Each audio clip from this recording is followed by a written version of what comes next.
Good evening. Welcome to this week's program. I'm Guthrie Munyuki.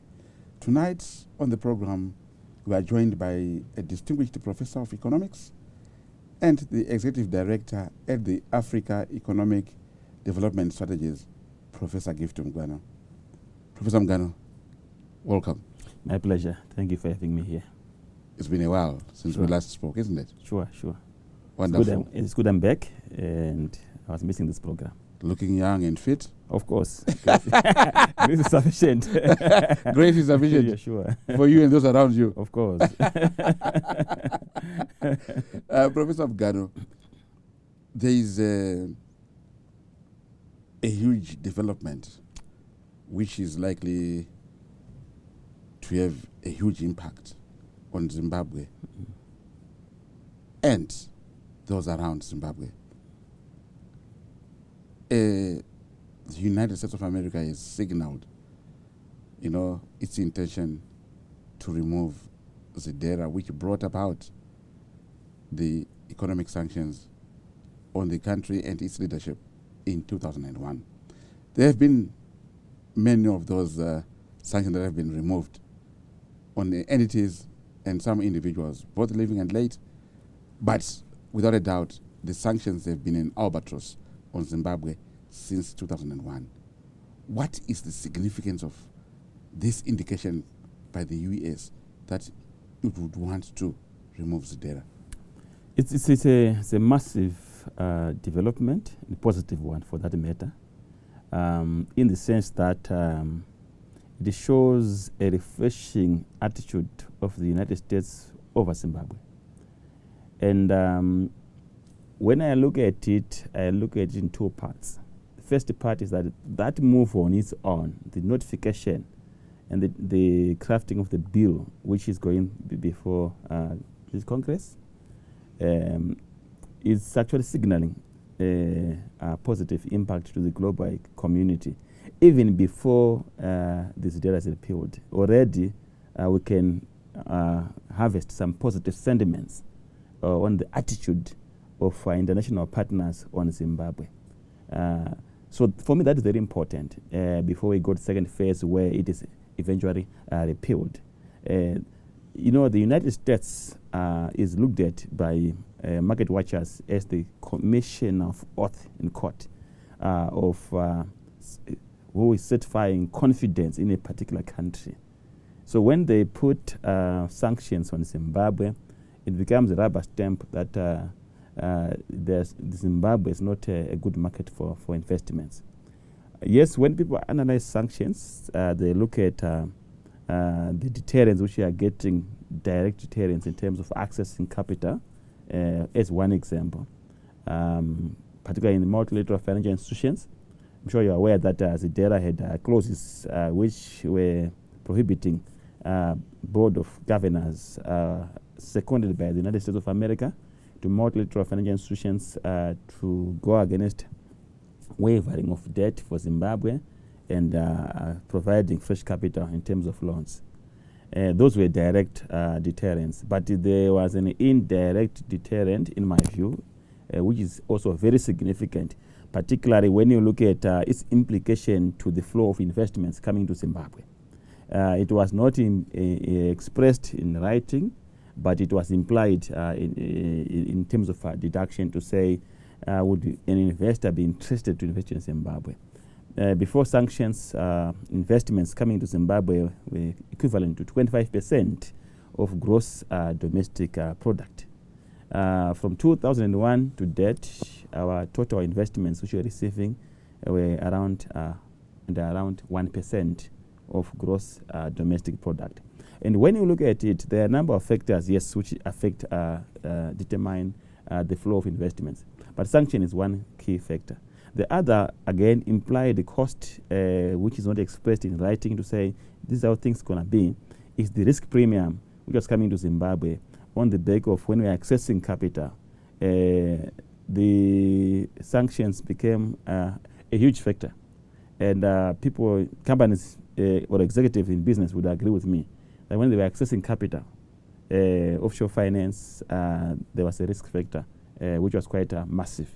So this movement, again, it's got a massive implication on our ability to access a bit reasonably cheaper capital. Now, if it is repealed eventually, then it means we are consolidating these points I've raised to say we are moving towards a trajectory where Zimbabwe is now clearly open for business, and we would have opened the way for proper negotiation when it comes to debt. Those impediments, directive to say don't give Zimbabwe lines of credits. For example, with IMF, we don't owe IMF any cent, and ideally, under normal circumstances, they should give us money. For World Bank, African Development Bank, we should have flexibility to reschedule the debt in terms of payments, and that open a new scope for the current debt negotiation, which is ongoing. Mm-hmm. Yeah. So I'm going to talk about the caveat that comes along with this, because that's an entirely different matter. But like rightly say that the signal gives a lot of confidence. Correct. The signal could be portending greater things to come for Zimbabwe and its economy. But, you know, related to this, there's been a worrying factor that has been brought in by a certain section of Zimbabweans who are actually saying that Zimbabwe should not be given this. Why would you want to do this when there's this ZANU-PF government that has continued to preside over the collapse of the economy, allegedly, and that has continued to ruin the lives of Zimbabweans?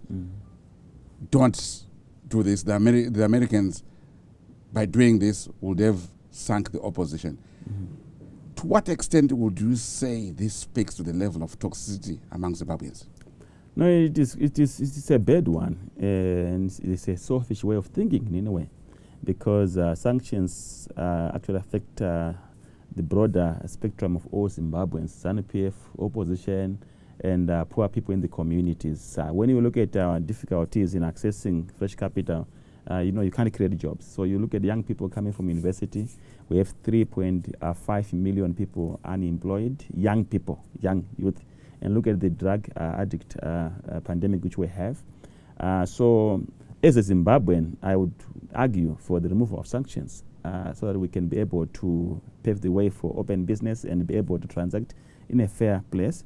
But the level of toxicity which you are talking about, it can then be clearly be seen in that level, because you cannot invite the problem for yourself. But the same people who are saying they must not be removed, they are suffering from economic hardships caused by sanctions. And in my view, I would advocate for the removal of sanctions, not only for the economic emancipation of the country, but also for government not to give an excuse to say we are failing to do this because of sanctions. I think we need to have a responsible government which is taking into account their own failures and success based on their competence and lack of competence, and address those areas. So sanction became a point of also a reference to say this kind of was when sanctioned. I would like to talk about this toxic environment that continues to stalk Zimbabwe after the break. Thank you. Please join us in the second segment as we continue this week's discussion with the Executive Director of the Africa Economic Development Strategies, Professor Guthrie Mugano.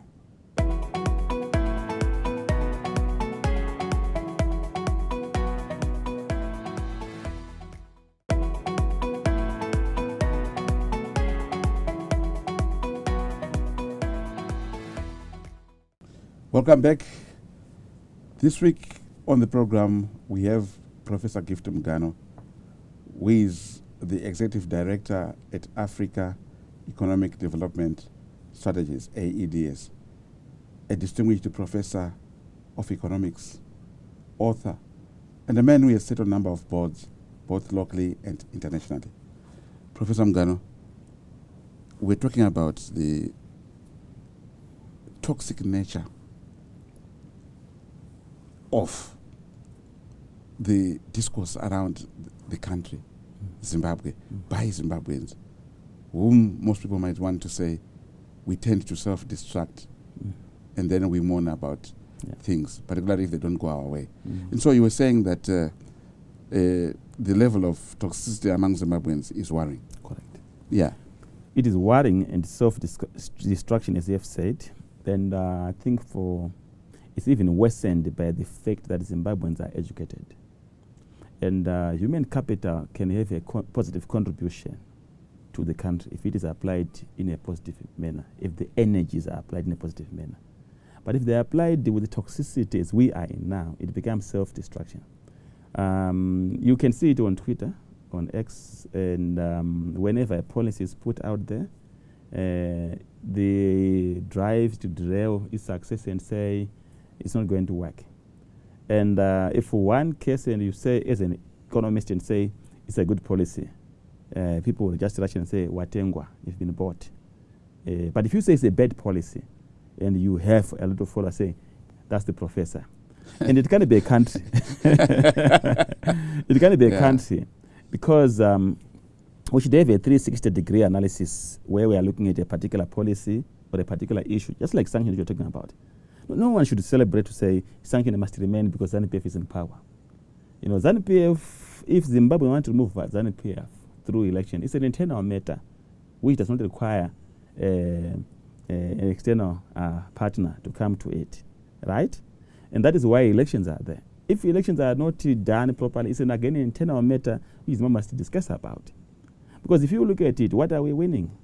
From 1999, when opposition came into politics up to now, it's a high level of toxicity. And also government plays a critical role in that. Because we see government officials, even on social media, apprehensive and even attacking, where there's no need for argument. I will not mention names, of course, on professional ground. But when a senior government official is coming on social media and come with a fire-blazing attacks on the citizens, are you building? It's like a father who is attacking his children. You create rogue children. So it's very basic like that.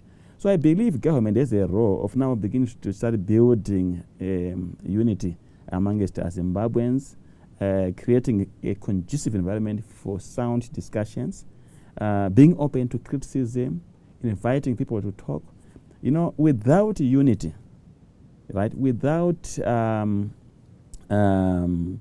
collective thinking as Zimbabweans, and without consensus or national consensus on issues affecting Zimbabwe, we should take away people out of issues. If we are dealing with corruption, we should not take. We should look at corruption as an issue, and say we want to address corruption. What must be done? We should not put people into corruption.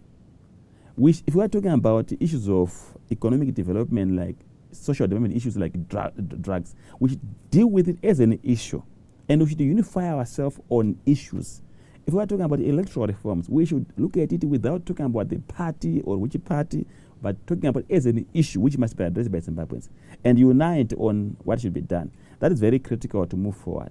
But these whole energies and excesses which you are seeing on social media are self-destruction. And you will then see that the challenge now for government is that government is the developer, is the producer of policy. The consumer of policy is you and me, is business, is everyone. Government does not implement its policy. It enforces implementation by pushing us to go in line with the direction the policy must take. But if there's toxicity now, people say, it's their policy. They must implement it. And then you see policy failure. And we have seen it on the local currency. Right? It has never been embraced. We have seen it on the exchange controls where central banks say come and bank the money within 24 hours. No one is banking the money. We have seen it on the issues of trade where we should be going through formal channels and things are being smuggled. I'm not saying when there is order and sanity, these things are not going to be happening, but they will be minimal. Mm-hmm. Yeah, we have seen it on the payment of taxes. People see paying taxes as extending ZANU-PF rule. They don't see it as a legal and moral obligation that we should pay taxes. Because also ZANU-PF government is actually behaving in a manner that they want to show that we don't care about whatever is happening. So the people in government, the ministers, the permanent secretaries, and the bureaucrats must be having servant leadership to an extent that we have a moral switch to say we have to support those who are in office for the betterment of our country. It must never be like a tug of war where I put things out there as a Zimbabwean and I receive barbaric attacks from those who are in office in government. And you then see people also coming to defend that particular issue. So we can't be fighting every day. We are during the first dispensation, we were not this toxic. We would know that when we go for elections, we finish our politics on elections, and we have at least 4 years of stability, and we begin again to talk about elections towards that. But you see what has happened under this second dispensation. They failed to control people to an extent that we are in election mode, perpetual election mode, every minute, not even every month. We have just finished our election in 2023, but are we out of it? We are not. Okay, Yeah. I hear you. Well said. Eh? Yeah. We talk about the ZIG, because you mentioned about the Yeah. currency, lack of unity around the currency. We should have rallied behind the central bank when we brought in the ZIG. Mm-hmm. Now we're talking about de-dollarization. Mm-hmm. And you seem to sense the anxiety. You seem to sense a certain section of the business community and a certain section of consumers being jittery about having to discard or end the use of multi-currency, particularly the US dollar. Is it an issue of confidence, or it is an issue of confidence and unity among Zimbabweans for the ZIG to actually work? Yeah. So it's an issue of confidence because there's no public confidence on policy or on the currency. Clearly because of the experience which have gone through. But again, we have not rallied against on each other to develop a shared vision in terms of the roadmap to say when are we going to have a monocurrency. You cannot just announce that we're going to have a monocurrency on this date without having done massive stakeholder consultation and building consensus and understanding on the minimum requirements which are required to have our local currency. And then to stipulate a strategy which would then give assurance to the public to say, this is how we are going. For example, we need 6-month import cover in terms of foreign currency. We need fiscal consolidation, that is removing the debt, reducing the debt to the levels which are sustainable. We need a single-digit inflation. We need a stable exchange rate. We need to have freely floating exchange rates which are functioning. Now, when you look at this trade surplus, current account surplus, these conditions, they can only be addressed by one thing. All right. Called production. Production. Yeah. So let's talk more about that and the other issue that comes with an expanding economy. Correct. In the final segment. Thank you. Please join us in the final segment when we bring to a close this week's program, where we have been in discussion with the founder and executive director of the Africa Economic Development Strategies, Professor Guthrie Mugano.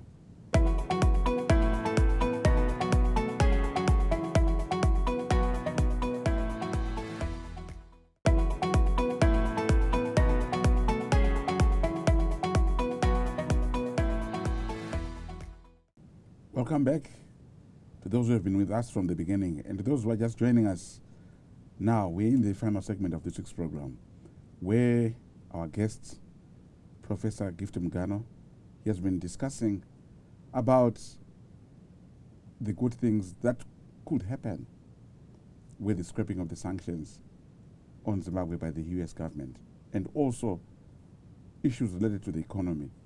And of course, the worrying polarization among Zimbabweans, which have actually contributed to very worrying levels of toxic behavior among citizens. Professor Mugano, you're talking about the issue of confidence and saying that it's very critical to us having a workable a monocurrency, which is the ZIG, by 2030, when we expect to have fully de-dollarized.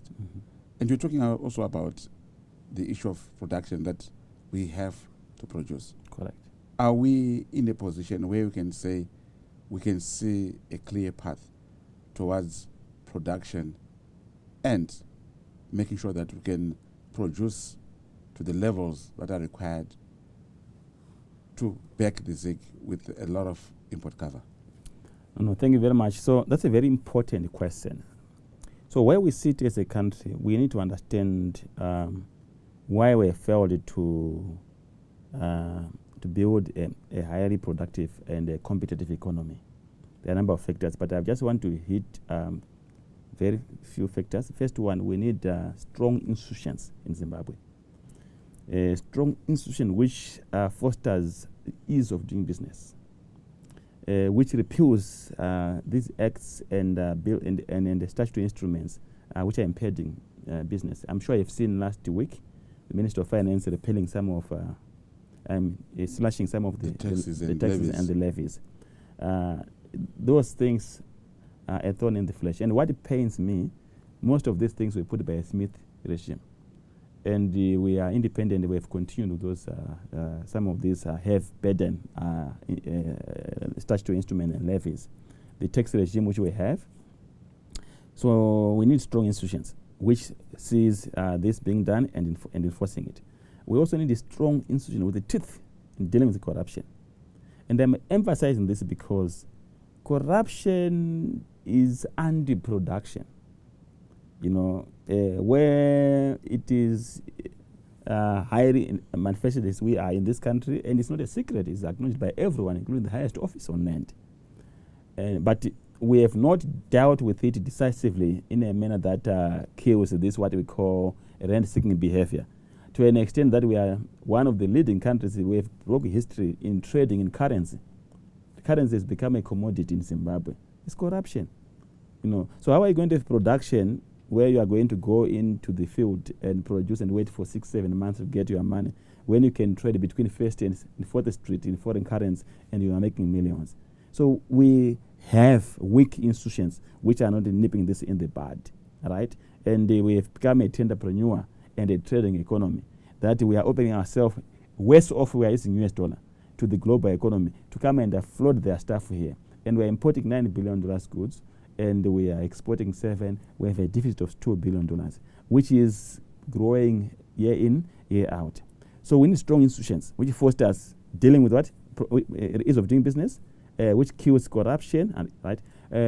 Which cultivate a sense of good governance in the country. We need good governance across all sectors of the economy. Governance is very critical, right? Accountability and transparency. People are squandering money. You see the audit report, right? And nothing has been done because we have weak institutions. And how then do you have production? You don't have that. Then we need the critical enablers outside the strong institutions. You need your power, electricity in its abundance. Because you cannot talk of production when you go for 18 hours without the power, or when you have power outages.